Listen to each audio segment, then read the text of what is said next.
اعوذ باللہ من الشیطان الرجیم بسم اللہ الرحمن الرحیم الحمد للہ رب العالمین والعاقبۃ للمتقین والصلاة والسلام علی سید الانبیاء والمرسلین سیدنا و نبینا و شفیع ذنوبنا و طبیب قلوبنا بالقاسم محمد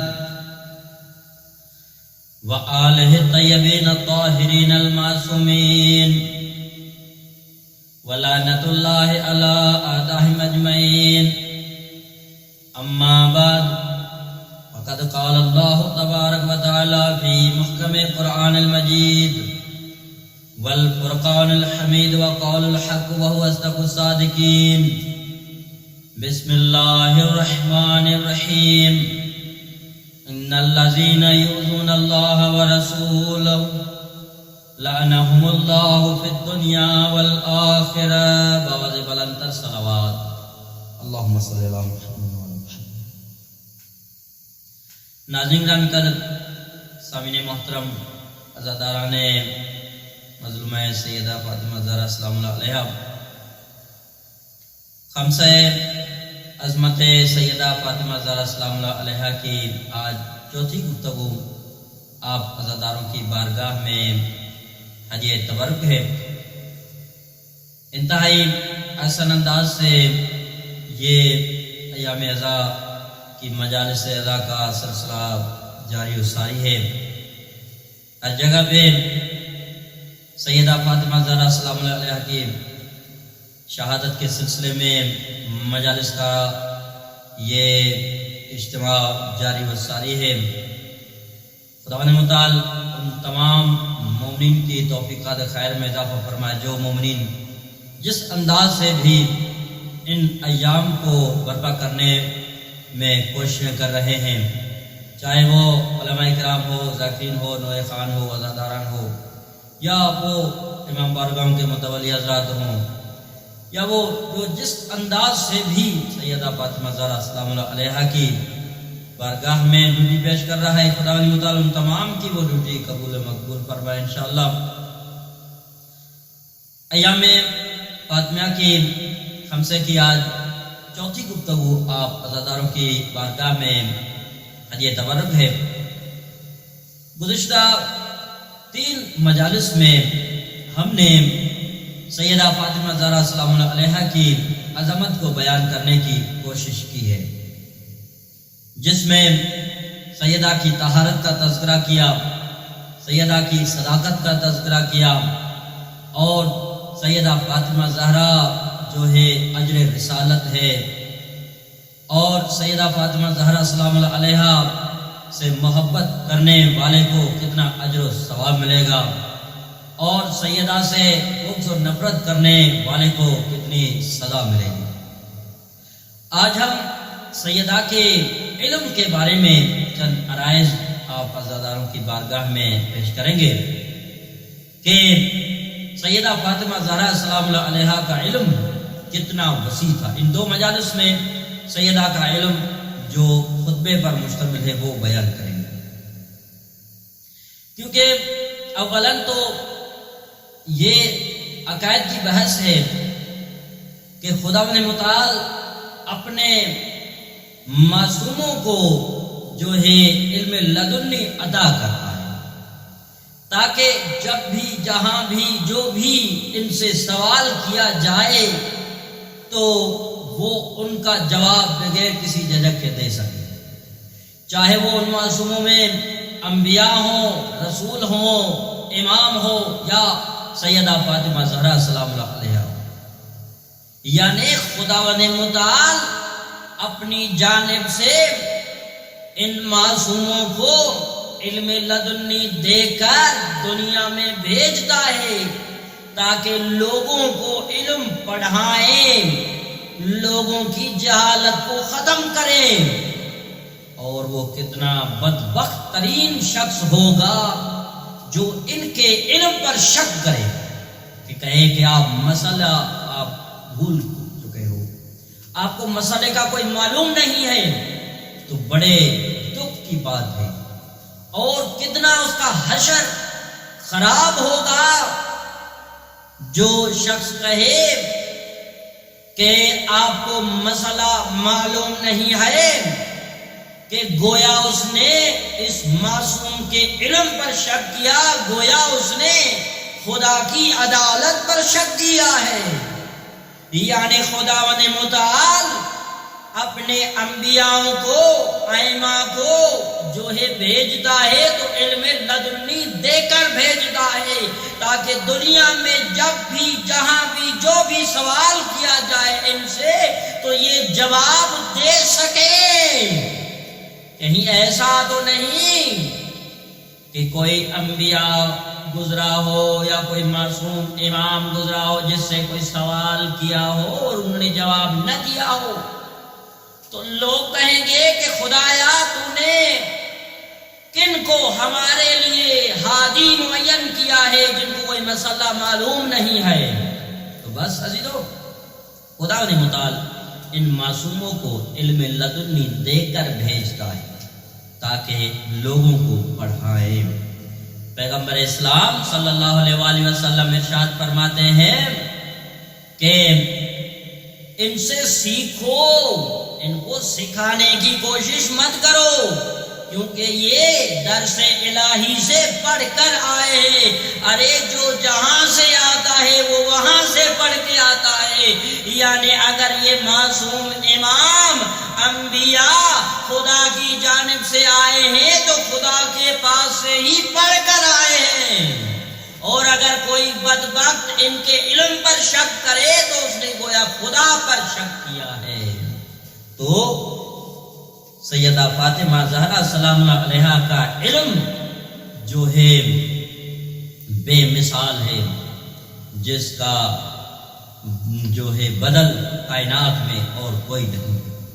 خطیب کا علم اس کی خطابت سے معلوم ہوتا ہے کہ اس میں علم کتنا ہے۔ یعنی اگر آپ عزادار ہو، خدیمی مومنین ہو، مجلس سننے والے ہو، آپ کو پتا ہوگا کہ جو خطیب منبر پر پڑھتا ہے تو وہ اپنے علم کے اعتبار سے پڑھتا ہے، اور آپ اندازہ لگا لیتے ہو کہ اس خطیب میں کتنا علم ہے اپنے علم کے اعتبار سے جب بولتے ہیں۔ تو سیدہ فاطمہ زہرا سلام اللہ علیہا کا علم جو ہے دربار میں خطبہ دیا سیدہ نے تو گویا اس نے اس انداز سے خطبہ دیا ہے کہ اس خطبے جیسا کائنات میں کسی اور نے نہیں دیا ہے۔ یہ سیدہ فاطمہ زہرا سلام اللہ علیہا کا وہ دربار کا خطبہ جو سیدہ کے علم پر دلالت کرتا ہے۔ سیدہ فاطمہ زہرا سلام اللہ علیہا کے خطبے پر تھوڑی نگاہ تو کرو۔ یہ خطبہ آپ عزاداروں کو میں عرض کرنا چاہوں گا کہ ضرور بے ضرور پڑھا کریں۔ سیدہ کا جو خطبہ دربار ہے وہ فدق والا خطبہ جو ہے اس کو آپ پڑھیے کہ سیدہ نے آخر کیا پیغام دیا ہے۔ کیا سیدہ صرف اپنے حق کے لیے نکلی تھی یا سیدہ فاطمہ زہرا مبلغ اسلام بن کر نکلی تھی؟ سیدہ فاطمہ زہرا جب اس نے خطبہ شروع کیا ہے تو پہلی بات جو ہے وہ اپنے حق کے بارے میں، باغ فدق کے بارے میں نہیں کہی ہے، بلکہ سیدہ فاطمہ زہرا نے سب سے پہلی بات توحید کی حمد و ثنا کی ہے، مخلوق کی خلقت کے بارے میں بیان کیا ہے، نبوت کے بارے میں بیان کیا ہے، امامت و ولایت کے بارے میں بیان کیا ہے، احکامات اسلامی کے بارے میں بیان کیا ہے۔ یہ سیدہ فاطمہ زہرا کا خطبہ ہے تاکہ پتہ چلے کہ سیدہ صرف اپنے حق کے لیے نہیں آئی بلکہ مبلغ اسلام بن کر آئی تھی۔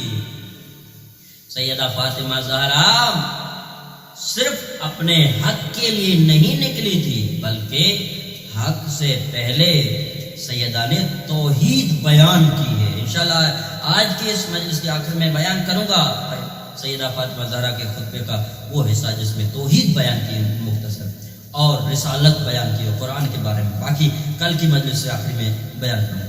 تو سیدہ فاطمہ زہرا نے اس انداز سے توحید کا تعارف کرایا کہ یہ توحید ہے. اسی طرح رسالت کا تعارف، امامت و ولایت کا تعارف، اور اسی طرح جو ہے قرآن کا تعارف کہ قرآن کیا ہے، اور اسی طرح جو ہے تمام احکامات اسلامی یعنی شریعتوں کی علت بیان کی ہے سیدہ فاطمہ زہرا سلام اللہ علیہا نے، تاکہ پتہ چلے کہ سیدہ فاطمہ زہرا جو ہے صرف اپنے حق کے لیے نہیں آئی تھی، بلکہ سیدہ فاطمہ زہرا ایک مبلغ اسلام بن کے آئی تھی، اسلام کی تبلیغ کرنے آئی تھی، توحید کا پرچم بلند کرنے کے لیے آئی تھی، رسالت کا پرچم بلند کرنے کے لیے آئی تھی، امامت و ولایت کی مدافع بن کے آئی تھی.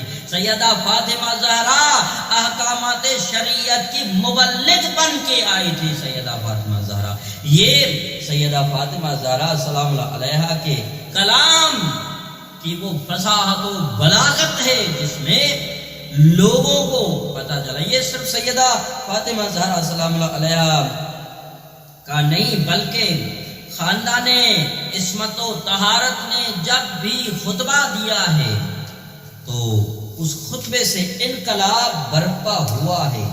یہ قرآن اور اہل بیت دونوں کی جو ہے کیا ہے فصاحت و بلاغت اور ان کا معجزہ ہے قرآن اور اہل بیت کے ذکر کا. جس طرح قرآن کیا ہے شفا ہے تو اہل بیت کا ذکر بھی شفا ہے. قرآن نور ہے تو اہل بیت کا ذکر بھی نور ہے. قرآن اگر ہدایت کرتا ہے تو اہل بیت کا ذکر بھی ہدایت کرتا ہے. قرآن اگر شفا ہے تو اہل بیت کا ذکر بھی شفا ہے. قرآن اگر مغفرت ہے تو اہل بیت علیہ السلام کی ذات بھی مغفرت ہے. قرآن اگر جو ہے رحمت ہے تو اہل بیت کا ذکر بھی رحمت ہے. قرآن اگر جو ہے پہاڑ پر نازل ہوتا تو پہاڑ خشیت الہی سے ریزہ ریزہ ہو جاتا. اور اہل بیت کی یہ طاقت رہی ہے کہ اگر وہ پہاڑ کو بلاتے ہیں تو پہاڑ خشیت سے جو ہے ریزہ ریزہ ہو جاتا ہے. یہ اہل بیت اور قرآن کا مقایسہ ہے عزیزوں. یہ آپس میں کبھی جدا نہیں ہوں گے. تو پیغمبر اسلام نے کہا لن یفترقا، ان میں دونوں میں فرق نہیں ہے، کبھی بھی فرق نہیں ہے، یہ ایک ساتھ ہے عزیزوں. تو پیغمبر کے دو معجزے ہیں، ایک معجزہ قرآن، دوسرا معجزہ اہل بیت. یعنی ادعائے نبوت کے لیے معجزے کا ہونا لازم ہے. تو جب پیغمبر کو معجزہ ملا ہے تو معجزہ اس وقت تک ہوتا ہے جب تک اس نبی کی نبوت باقی رہے، تب تک اس کا معجزہ باقی رہے گا. تو عزیزو ایک مجھے جملہ کہنے دیجئے. تو پیغمبر اسلام صلی اللہ علیہ وآلہ وسلم کی نبوت تو قیامت تک کے لیے ہے. تو سمجھ جانا تو نبی کے لیے جو معجزے آئے وہ قرآن اور دوسرا معجزہ اہل بیت وہ بھی قیامت تک کے لیے ہے. کوئی شخص ایسا نہیں کہہ سکتا کہ بس نبی اس دنیا سے گئے ان کا معجزہ بھی ختم نہیں. جب تک نبی کی نبوت چلے گی تب تک کیا ہے اس کا معجزہ بھی چلے گا. یعنی دونوں کا ہدف ایک ہے، دونوں کا مقصد ایک ہے. لہذا اہل بیت علیہ السلام نے جو ہے تحریک چلائی، ایک تحریک اپنے عمل سے کردار سے تحریک چلائی اہل بیت علیہ السلام نے. دوسری تحریک جو ہے خطابت کے ذریعے چلائی. خطابت کی اہمیت ہے لیکن مسئلہ یہ ہے کہ خطیب کون آ رہا ہے. ایک مرتبہ مولا منبر کی جو ہے عظمت کی قسم کھا کر کہتا ہے، دوسری جانب امام سید سجاد جو ہے دربار میں کہتا ہے کہ میں کیا کروں گا ان جو ہے لکڑیوں کے ڈھیر کو. یعنی اسے پتا چلتا ہے کہ جس ممبر پر اگر معصوم آ جائے تو اس ممبر کی عظمت بڑھ جاتی ہے، اور جس ممبر پر یزید ابن معاویہ آ جائے تو وہ ممبر نہیں رہتا بلکہ وہ لکڑیوں کا ڈھیر رہ جاتا ہے، وہ ممبر نہیں رہتا. تو عزیزو، اہل بیت علیہ السلام نے کیا خطابت کے ذریعے انقلاب برپا کیا، دوسرا عمل کے ذریعے جو ہے انقلاب برپا کیا. اہل بیت علیہ السلام یہ جب بھی انہوں نے خطاب کیا، چاہے وہ مسجد میں ہو، چاہے وہ ممبر پر ہو ان کا خطاب، چاہے وہ دربار میں ان کا خطاب ہو، چاہے ان کا بازار میں خطاب ہو، لیکن ان کے خطابت سے لوگوں میں انقلاب ضرور برپا ہوا ہے. یعنی ان کی خطابت میں وہ اثر ہے جو اثر لوگوں کے دلوں پر جو بیٹھ جاتا ہے، اور لوگوں کے جو ہے اذہان جو ہے، لوگوں کے خیال متغیر ہو جاتے ہیں.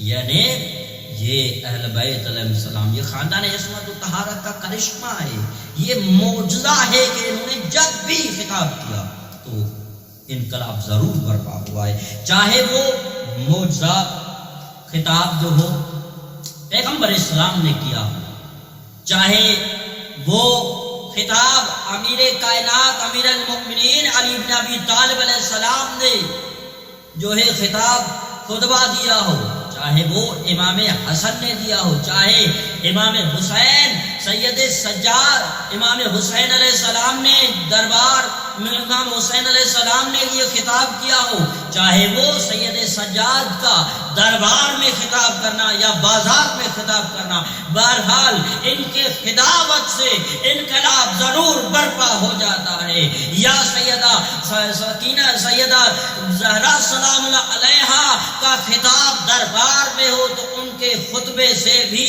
کیا انقلاب ضرور برپا ہوا ہے. کہیں ایسا نہیں ہے کہ ان کے خطاب سے کوئی انقلاب برپا نہ ہوا، نہیں، بلکہ ان کے خطابت سے کیا انقلاب ضرور برپا ہو. سیدہ زینب سلام اللہ علیہا نے دربار میں اور بازار میں ایسا خطاب کیا کہ اس کے بدل میں کوئی اور خطیب خطاب نہیں کر سکتا. لوگ جو ہے پریشان ہو رہے، کیا علی واپس آ گئے ہیں؟ کیا علی اس دربار میں بازار میں خطاب کر رہے ہیں؟ ان لوگوں کو کہا گیا کہ نہیں، علی کی بیٹی زینب ہے. یعنی ان کے خطاب سے یہ انقلاب ضرور برپا ہو جاتا ہے. تو آج یہ ایام فاطمیہ ہے، سیدہ فاطمہ زہرا سلام اللہ علیہا کی شہادت کے سلسلے میں یہ ایام منائے جاتے ہیں. تو ایام فاطمیہ میں سیدہ زہرا سلام اللہ علیہا کا خطبہ اگر بیان نہ کیا جائے تو گویا یہ خیانت ہوگی.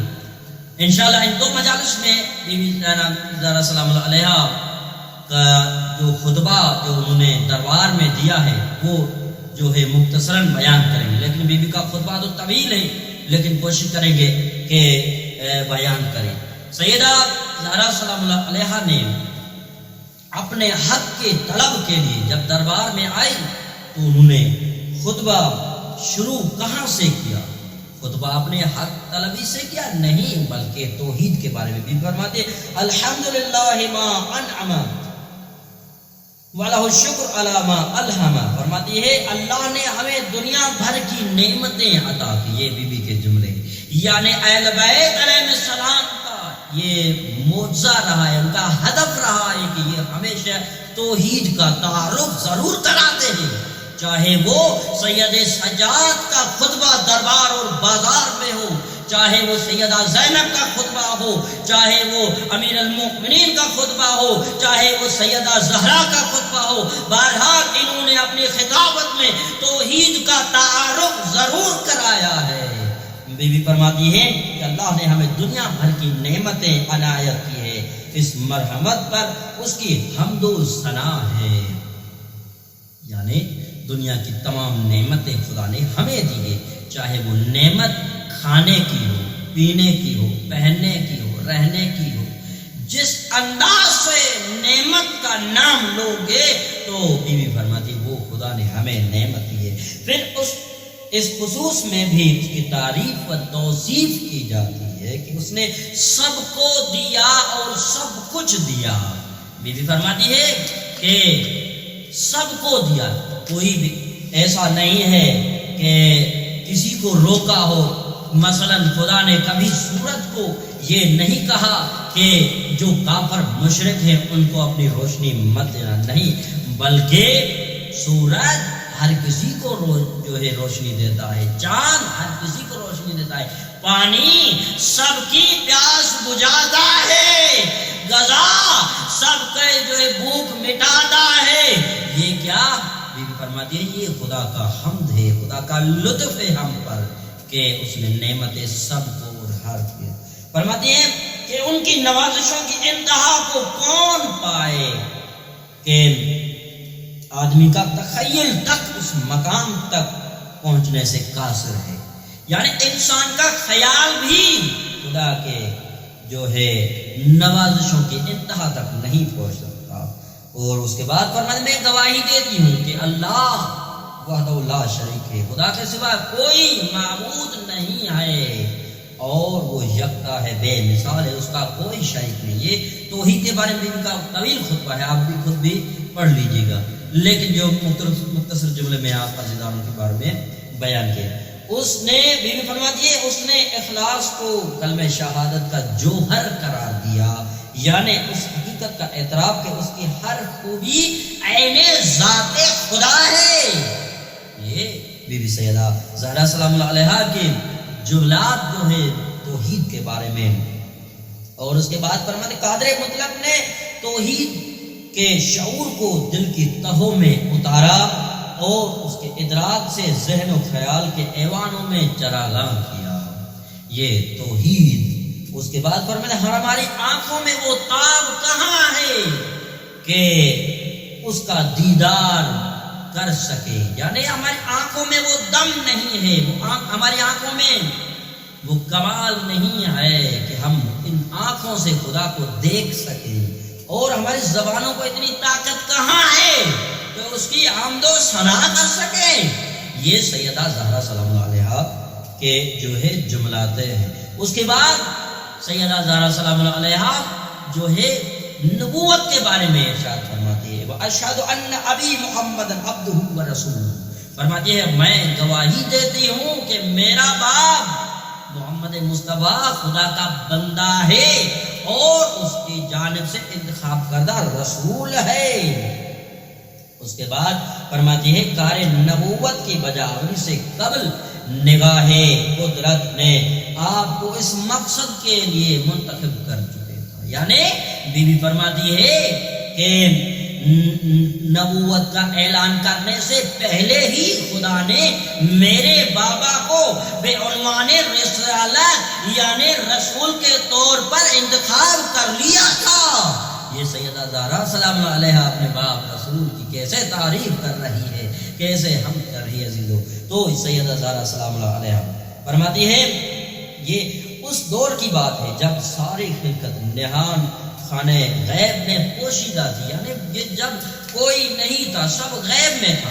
اس وقت خدا نے میرے بابا کو بے عنوان رسول انتخاب کر لیا. پھر سیدہ زہرا سلام اللہ علیہا مجمع کی جانب جو ہے متوجہ ہوتی ہے.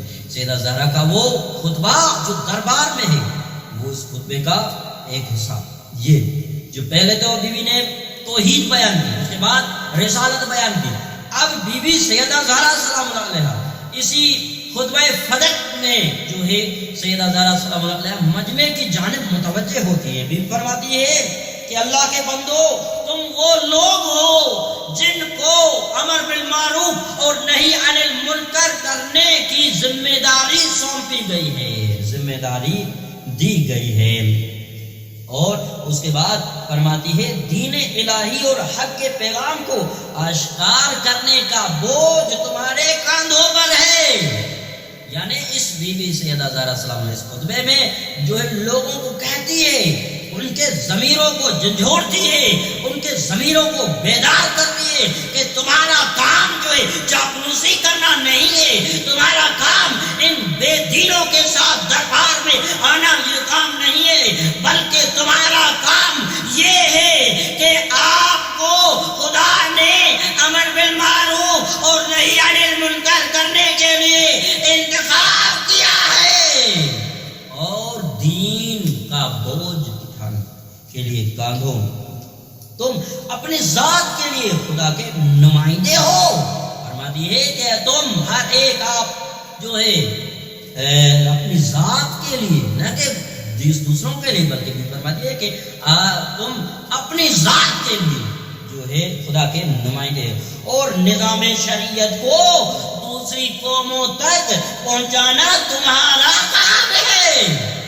کہیں ایسا نہیں ہے کہ صرف نظام شریعت کو صرف انبیاء اور امام ائمہ پہنچائے، نہیں، بلکہ بی بی نے فرمایا آپ جو دربار میں بیٹھے ہو یہ آپ کا کام ہے کہ نظام شریعت کو دوسری قوموں تک پہنچاؤ، اور خدا کی جانب تمہارے لیے جو سچا سربراہ برحق رہنما مقرر ہوا ہے وہ تم میں موجود ہے، اس کے بارے میں تم سے عہد و پیمان لیا گیا ہے، لیا جا چکا ہے۔ بیوی فرماتی ہے کہ خدا کی جانب سے تمہارے لیے سچا سربراہ رہنما انتخاب ہو چکا ہے، ان کے بارے میں آپ سے عہد و پیمان بھی لیا ہے، اور فرماتے وہ سچا سربراہ آپ کے درمیان موجود ہے، یعنی بیوی کا اشارہ اپنے شوہر علی بن ابی طالب کی جانب ہے کہ علی کی امامت و ولایت کو مانو۔ یہ سیدہ فاطمہ زہرا کا یہ خطبہ دربار خطبہ فدق جو ہے ایک مدافع ولایت بن کر بیوی گئی ہے، اور اس کے بعد بیوی فرماتی ہے کہ وہ ذخیرہ جسے رسول نے بچا کر رکھا تھا اس کو آپ نے اپنا جانشین بنایا، یعنی یہ ذخیرہ یا پیغمبر نے فرمایا کہ اول ما خلق اللہ نور انا ولی من نور واحد، رسول فرماتے ہیں کہ سب سے پہلے میرا نور خلق کیا گیا اور میں اور علی ایک نور کے دو حصے ہیں۔ تو بیوی یہاں فرماتی ہے کہ وہ ذخیرہ جسے رسول نے بچا کر رکھا تھا اسے آپ نے اپنا جانشین بنایا ہے، اور ہمارے پاس اللہ کی کتاب بھی، اب قرآن کے بارے میں بیوی فرماتی ہے کہ ہمارے پاس اللہ کی کتاب بھی تو ہے، قرآن سچائیوں کی زبان ہے، قرآن میں کبھی جھوٹ نہیں ہے۔ بیوی فرماتی ہے قرآن کیا ہے؟ سچائیوں کی زبان ہے، اس کی پیروی بہشت کا راستہ دکھاتی ہے، یعنی قرآن کی جو پیروی کرے گا وہ بہشت کا راستہ دکھائے گا، اور کتاب خدا کا سننا نجات کا ذریعہ ہے۔ تو بس عزیزو، یہ سیدہ زہرا سلام اللہ علیہا کا یہ خطبہ جو دربار میں آپ نے دیا، اس کے نورانی کلمات تھے۔ انشاءاللہ اگلی مجلس میں ضرور بیان کروں گا بیوی کا بقیہ حصہ۔ یہ ایام عزا ہے، ایام فاطمیہ ہے، سیدہ فاطمہ زہرا کا مشن، سیدہ فاطمہ زہرا سلام اللہ علیہا کا پیغام لوگوں تک ہم پہنچا، یہ ہماری ذمہ داری ہے، ہم سب کی ذمہ داری ہے، چاہے جو جس شعبے سے تعلق رکھتا ہے وہ اپنے اعتبار سے ان ایاموں کو آسان انداز سے منائے۔ بس ہزاروں یہ سیدہ زہرا سلام اللہ علیہا کی فضیلت اتنی بڑی ہے، سیدہ کو دکھ بھی اتنے زیادہ ملے۔ سیدہ فاطمہ زہرا سلام اللہ علیہا ایک مرتبہ اپنے بابا رسول کے شہادت کے بعد ایک جملہ کہتی ہے، بابا جان مجھ پر وہ اتنی مصیبت آئی ہے کہ اگر وہ دنوں پر آ جاتی تو وہ دن جو ہے سیاہ راتوں میں، شبوں میں تبدیل ہو جاتے۔ یہ سیدہ فاطمہ زہرا سلام اللہ علیہ کی مظلومیت تو ہے، ارے سیدہ زہرا پر زندگی میں بھی ظلم ڈھائے گئے، لیکن سیدہ زہرا سلام اللہ علیہ کی شہادت کے بعد ان کی قبر پر بھی ظلم ڈھائے گئے، یعنی سیدہ زہرا کا روزہ منہدم کیا گیا، سیدہ فاطمہ زہرا سلام اللہ علیہ کے روزے اقدس اقدس کو منہدم کیا گیا۔ یہ سیدہ فاطمہ زہرا کی اس سے بڑھ کر اور کیا مظلومیت ہو سکتی ہے۔ عزادارو، آج میں چاہوں گا کہ سیدہ زہرا سلام اللہ علیہ کا میدان محشر میں وارد ہونا، آپ عزاداروں کی بارگاہ میں چند جملے پڑھوں۔ یہ بڑی سخت روایات ہیں تاریخ میں یہ ملتا ہے کہ میدان محشر میں ایک منادی ندا کرے گا، خاموش ہو جاؤ اور اپنی گردنوں کو نیچے جھکاؤ۔ آج سیدہ زہرا بنت محمد میدان محشر میں آ رہی ہے۔ حاضرداروں، سیدہ زہرا کا جب آنے کا اعلان ہوگا تو کہا جائے گا اے محمد آپ بھی اپنی گردن جھکائیے، اے علی آپ بھی اپنی گردن جھکائیے۔ تو اس وقت پیغمبر فرمائیں گے یا اللہ، فاطمہ زہرا تو میری بیٹی ہے، میں کیا حجاب کروں؟ علی مرتضیٰ